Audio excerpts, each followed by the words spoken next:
талапкерлердин дагы бири Адил Сегизбаев сизге 8 суроо узаткан. Ысык көл Инвестбанк боюнча жана ал банктан алынган кредиттер Жыргалаң шахтасы боюнча кум төрдү сатууга көмөктөшкөн деди сизди. 2009-жылы эле жетим тоону өткөрүп бергендигиңиз туурасында айтты. Максим Бакиевдин Кыргызстандан алып чыгып кеткен миллиарддарын сиздин тиешеңиз бар экендигин сөз кылды да. Канчалык чындыгы бар? Мунун баары бул деле калыптайбы. Эгерде 2012-жылы эгер Абдил Сегизбаевдин ушул фактылары колунда болсо, мындай факты менен далилдеп көргөзүш керек да адамчы. Анан жөнүнө чыгып алып эле бир болор болбос кагаздарды алып алып, сүрөттөрдү көргөзүп алып эле мына деп айткан бул мындай кандай десем мен жигитчиликке жатпайт да булчу. 2012-жылы камады, мени билесиздер, 9 ай жаттым. Ошондо баягы Ташиев забордон аттап кетти деп камаган, анан ошону бийликти басып алууну пландашкан Садыр Жапаров да болчу деп. Мен ал жерге заборду аттап барган эмесмин ак үйгө. Ошондо камаган 9 ай жаттык. Анда эчтеке тапкан жок. 9 айдан кийин чыктык. Андан кийин чет өлкөдө жүрдүм 4 жыл. Кайра келдим 2017-жылы. Ошондо Абдил Сегизбаев ушул улуттук коопсуздук кызматынын башчысы болчу. Азуусун айга жанып турган убагы болчу.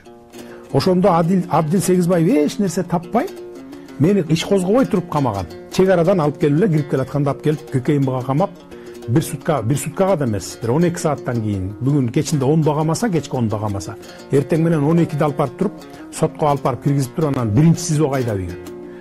Якобы жанакы улуттук коопсуздук кызматынын СИЗОсунда орун жок экен деген шылтоо менен алып барып туруп биринчи немеге камаган да, СИЗОго. Анан ошол жерден дагы, ошондо дагы баягы козголгон кылмыш иши жок болчу маган. Кийин бир 10-15 күндөн кийин козгоп атышат.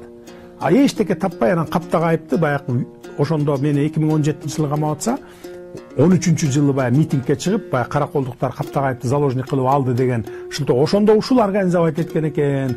Ушун үчүн деге камайлы деп туруп, анан ошол үчүн камап атат да, ошону чаптап.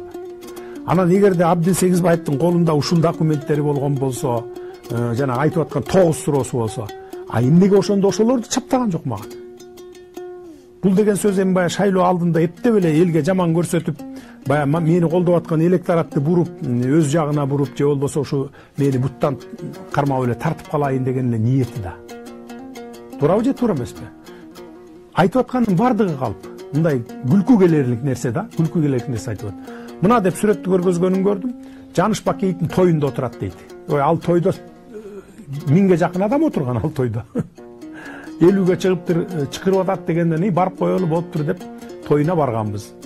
Ал жерде ошол мезгилде 90 депутат болчу. Ак жолдун депутаттары, СДПКнын депутаттары, анан коммунисттердин депутаттары, бүт министрлер барган баары.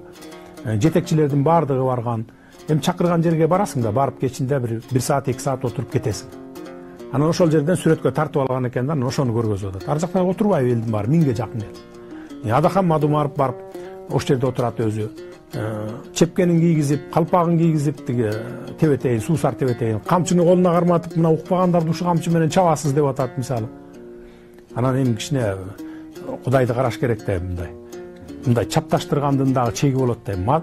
Бакиевдер деп Максим келиптир, анан тиги бу деген дагы ушак сөздөрдү айтып атат. Бакиевдер деген мода уже калды. Эч ким деле ишенбей калды. Бакиевдерге көңүл деле бурбай калды. Бүгүн ал мода эмес да. Бул мындан бир 8 жыл мурун, 9 жыл мурун, 2010, 11, 12 жылдары